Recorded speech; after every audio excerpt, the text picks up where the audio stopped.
салом бинандаи азиз ва бо вафои радиои Озодӣ Шалои Гулхоҷа ҳастам дар рӯбарӯи шумо имрӯзи якшанбе аз 21 октябр ва бо сипос аз якояки шумо ки дар ин рӯзи истироҳат дар Озодӣ видео канали мустақими радиои Озодӣ моро тамошо доред. Хуб, ба ман чандин хабарҳоро ҳоло мехоҳам барои шумо бирасонам ки аз Тоҷикистону ҷаҳон аст ва хабарҳое ҳастанд ки фикр мекунам барои шумо низ шунидани онҳо ҷолиб хоҳад буд.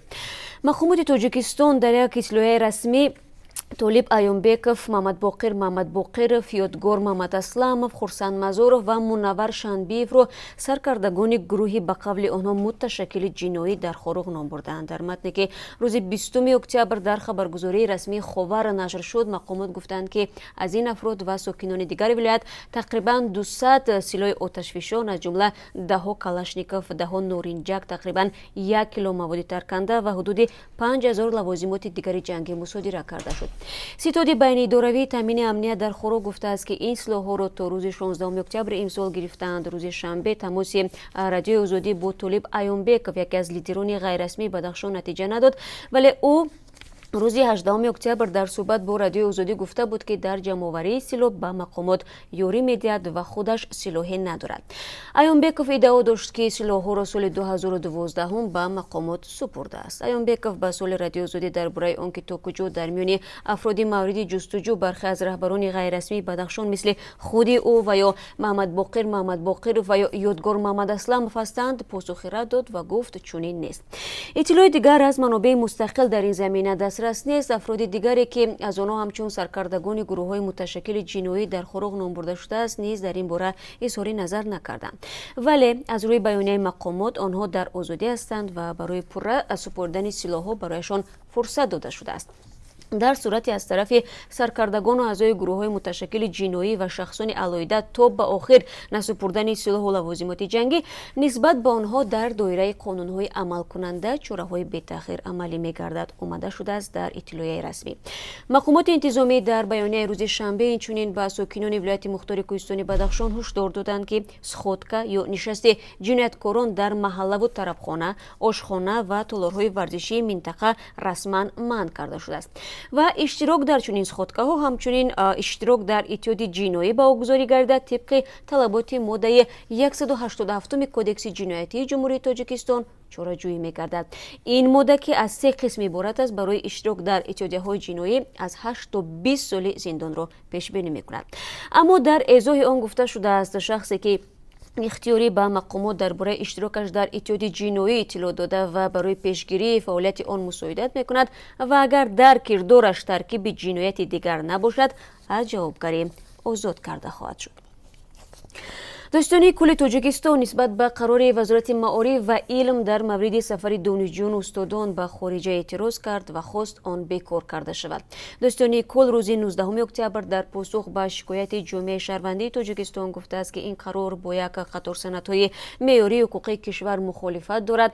Моҳи феврали имсол Вазорати Маориф ва илми Тоҷикистон қарор кард ки омӯзгорону донишҷӯён, муҳаққон ва профессорони тоҷик бе иҷозаи мақомот ҳаққи сафари хидматӣ ва ё таҳсил дар хориҷаро надоранд.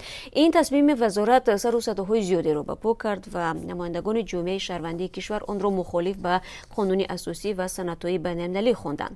Намояндагони ҷомеаи шаҳрвандӣ аз ҷумла Маркази мустақили ҳимоят аз ҳуқуқи инсон дар Тоҷикистон моҳи июл бо норозигӣ аз ин қарор ба Достони кул номаи шикоятӣ навишта ва хостори бекор кардани қарор шуданд. Бинобар номае ки Маркази мустақили ҳимоят аз ҳуқуқи инсони Тоҷикистон дар саҳифаи расмияш дар Фейсбук нашр кард, Достони кул дар посух ба дархости ҷомеаи шаҳрвандӣ гуфтааст, талаботи муроҷиати шумо қонеъ карда шуд. Аммо қаблан масъулони Вазорати Маориф гуфта буданд ки ин ниҳод бо танзими сафари донишҷӯён, омӯзгорон ва профессорон ҳаргиз ҳуқуқи онҳоро маҳдуд намекунад. Илҳом Камолзода, сардори шуъбаи равобити байналмилалӣ дар Вазорати Маориф гуфт, иҷозаи вазорат барои сафар ба хориҷа барои омӯзгорони донишҷӯён танҳо дар 3 ҳолат зарур аст: агар сафари хидматӣ бошад ё ба хотири иштирок дар ягон нишасти илмӣ ва ё идомаи таҳсил дар хориҷа, гуфта буд ӯ. Тоҷикистон то ибтидои солҳои 2000 визаи хуруҷ дошт ва шаҳрвандонаш қабл аз сафар ба хориҷ бояд мақсади сафари худро ба масъулони овер ё ниҳодҳои Вазорати хориҷи шаҳр медоданд. و روادید خروج می گرفتند. سازمان‌های بین‌المللی لغو این مقررات را از پیشرفت‌های تاجیکستان عنوان کردند. تاجیکستان در میان کشورهای آسیای مرکزی از اولین کشورهای بود که ویزای خروج را لغو کرد و جامعه جهانی از این کار استقبال نموده بودند. فعلا در کشور تنها کارمندان نهادهای انتظامی باید پیش از سفر به خارج کشور از رهبریت خود اجازه بگیرند. خب نگاه می‌اندازیم به خبرهای جهانی. عربستان سعودی پس از 2 هفته ناپدید شدن جمال خاشقجی، روزنامه‌نگار و منتقد سیاست‌های ریاض اعلان کرد که او به دنبال درگیری خشونت‌آمیز در بینای کنسولگری این کشور در شهر استانبول کشته شده است. بر اساس گزارش تلویزیون دولتی عربستان سعودی در روز 19 اکتبر تاکنون در ارتباط با این حادثه 18 نفر دستگیر شدند و تحت بازجویی هستند. این گزارش میگوید که گنرال احمد اسیری معاون رئیس خدمات اکتشافی عربستان سعودی و 4 نفر دیگر از مقامات بلندپایه امنیتی نیز از کار اخراج شدند. اما شرح دادن نشده است که آنها در قتل خاشقجی چه نقش داشتند. جمال خاشقجی روز 2 اکتبر امسال گم شد و همان روز به بینای کنسولگری عربستان سعودی در شهر استانبول وارد گردید و دیگر بیرون نآمد. مقامات ترکیه قبلا گفته بودند که خاشقجی در داخل بینای کنسولگری کشته شده. عربستان سعودی بارها مرگ جمال خاشقجی را انکار کرده بود. روز شنبه حکومت این کشور در اطلاع رسمی قتل خاشقجی را در بینای کنسولگری تصدیق نمود و گفت حکومت عربستان نهایت تأسف خود را از اتفاق دردناکی که رخ داده است اعلان میکند. بر اساس این اطلاع خاشقجی پس از وارد شدن به بینای کنسولگری در استانبول بحث و درگیری کرده و این امر باعث به مرگ شده است. و روز 20 اکتبر رایدهی در انتخابات پارلمانی یا ولوسی جرگه افغانستان برگزار شد. در بعضی از منطقه ها مردم ساعت 6 صبح در مرکزهای رایدهی حاضر شدند، اما در ولایت‌های قندهار و غزنی به سبب حمله های مرگبار رایدهی به هفته آینده گذاشته شده است. قرار بود رایدهی ساعت 4 بیگو به وقت افغانستان به پایان برسد، اما مسئولان کمیسیون مستقل انتخابات گفتند که انتخابات ولوسی جرگه در بعضی از مناطق افغانستان تا 8 شب و در بعضی مناطق دیگر روز یکشنبه ادامه خواهد کرد. گلجان عبدالبدی سیاد رئیس کمیسیون در یک نشست خبری این مسئله را چنین شرح داد: در مناطقی که کارمندان دیر رسیدند و یا حاضر نشدند یا مشکلی تکنیکی پیش آمد، ساکنان میتوانند تا ساعت 8 آواز دهند. در مناطقی که مرکزهای رایدهی تا نصف روز شنبه باز نشدند، انتخابات روز یکشنبه دوام میکند.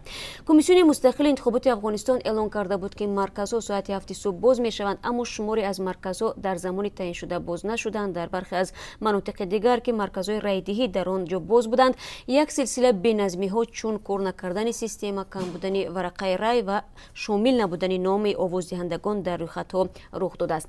انتخابات در افغانستان تحت چاره‌های شدید امنیتی برگزار می شود. حدود 5000 نقطه رایدهی را تقریبا 54000 خادم امنیتی نظارت می کنند. برمیگردم به خبرهای تاجیکستان که خیلی زیاد هستند. نرخ نهایی سیم کارت ها را در تاجیکستان یک گروه کاری مخصوص معلوم و به حکومت پیشنهاد خواهد کرد. این گروه کاری روز 12 اکتبر امسال از طرف دستگاه اجرایی پرزیدنت تشکیل شده است. تابستان امسال طور شما هم در یاد دارید با یک قرار وزیر امور داخلی و اعلان شرکت های موبیلی نرخ یک سیم کارت و اینچنین از یک نام به نام دیگر گذراندن آن 250 سومانی مقرر شد. اما روز 30 آگوست رئیس جمهور آن را موقتا تا 1 ینوار سال 2019 گذاشت. تا انجام این مهلت کمی بیش از 2 ماه دیگر مانده است. آن وقت به رهبر دستگاه اجرایی پرزیدنت تاجیکستان آزاده رحمان سپاری شده بود که در رابطه با مسئله نرخ و ترتیب استفاده برای سیم کارت پیشنهاد ارائه کند. خدمات ضد انحصاری یا ضد مونوپولی تاجیکستان با 4 شرکت موبیلی و اینچنین انجمن شرکت‌های موبیلی نامه فرستاده طلب کرده است که در ظرف 3 روز آینده موقع خود را در مورد 250 سومانی نرخ‌گذاری کردن سیم کارت به طور خطی بیان دارند. غفورجان ارکایف رئیس انجمن شرکت‌های موبیلی تاجیکستان به آزادی گفت این نامه را شرکت‌های مگافون، بابلون، تسل و بیلایند دسترس کردند. در نامه گفته شده است که در مسئله 250 سومانی شدن نرخ سیم کارت نظر خود را معلوم کنند، ولی ما نمی‌توانیم به نظر داشته وضع اجتماعی مردم، معاش حداقل و درآمد ساکنان نظر خود را پیشنهاد کنیم. ما گفتیم که جواب به مسئله نرخ سیم کارت وقت می‌خواهد، افزود ارکایف. رئیس انجمن شرکت‌های موبیلی میگوید حال آنها ها با 4 شرکت موبیلی این مسئله را بررسی دارند و میخواهند همه جانبه تحلیل نموده موقع نهایی خود را تا 25 اکتبر به خدمات ضد انحصاری پیشنهاد کنند. یک نماینده شرکت موبیلی کشور به شرط افشا نشدن نامش گفت نامه با دستور رئیس دستگاه اجرایی پرزیدنت از 12 اکتبر به شرکت ها پیشنهاد شده است. او افزود در نامه ذکر شده است که وابسته به عاقبت‌های اقتصادی، اجتماعی، حقوقی، انداز و فایده و زیان بالاروی نرخ به بودجه نظر خود را بیان دارند و پرسیده شده است که 250 سومانی نرخگذاری سیم کارت چه تاثیری خواهد داشت. در خدمات ضد انحصاری از شرح نامه به شرکت‌های موبیل خودداری نمودند. یک نماینده خدمات گفت تنها بعد دریافت نظر 4 شرکت موبیلی میتوانند معلومات دهند. مسئله 5 مراتبه بالا بردن نرخ سیم کارت بعد چند هفته حمله به جهانگردان خارجی مطرح شد که تاجیکستان را در یک لحظه به سرخط خبرهای جهان برآورد. در حادثه ماه ایول امسال طوری شما هم میدانید در نویه دنقره 4 جهانگرد غربی کشته شد. مقامات بر این باورند که اگر نرخ سیم کارت 250 سومانی شود تروریست‌ها امکان دریافت آنها را از دست میدهند. و مقامات انتظامی در شهر حصار 3 نفر را با گمان فروش زمین در حدود دهه ارتبوز دستگیر کردند. مقامات روز 20 اکتبر گفتند که اینها رئیس سابق جماعت شهرک شراره و 2 مسئول پیشین اداره زمین شهر حصار هستند. از گمانبران نام بردن نشده است، اما مقامات میگویند که آنها از 35 تا 44 ساله بوده به قلاب متهمند. مسئولان وزارت کارهای داخلی تاجیکستان اعلام کردند که این افراد از سال 2012 تا 2014 با وعده جدا کردن قطعه زمین نزدیولی در حدود دهه ارتبوز از 2 نفر بیش از 25,000 دلار گرفتن، نه زمین و نه مبلغشان را دادند.